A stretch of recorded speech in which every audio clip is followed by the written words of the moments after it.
At least 131 heads of state and government will be here next week, one of the highest turnouts in United Nations history. At least 60 foreign ministers will join them. I will meet with as many world leaders as I can. I'm determined to pack a lot into these encounters.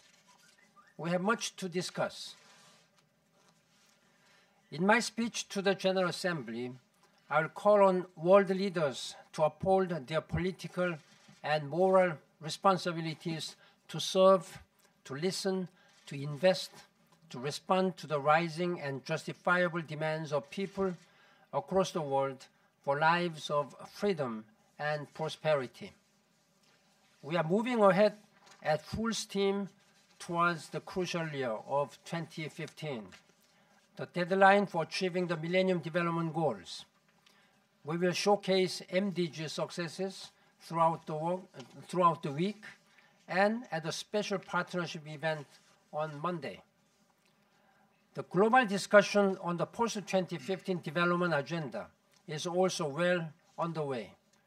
I will use next Wednesday's special event to officially launch my report, A Life of Dignity for All, which contains my vision of the transformations we need. This month will also see the release of another critical report, the latest assessment of the Intergovernmental Panel on Climate Change. This message will surprise no one. The heat is on all of us. I also want to stress the importance of the very first event of the week, the Assembly's high-level session on disabilities and development. 15% of the world's people, a huge portion of humankind, live with some form of disability. The post-2015 agenda must take their needs and aspirations into account. A world that recognizes their right is a world that will benefit all of us. The situations in Afghanistan, Egypt, Mali, and the Central African Republic will also be high on the agenda as we assess new approaches we are taking in peacekeeping, diplomacy, and support for countries in transition. We will hold the meeting of the oversight mechanism for the peace agreement that the United Nations brokered earlier this year for the Democratic Republic of the Congo and the Great Lake region.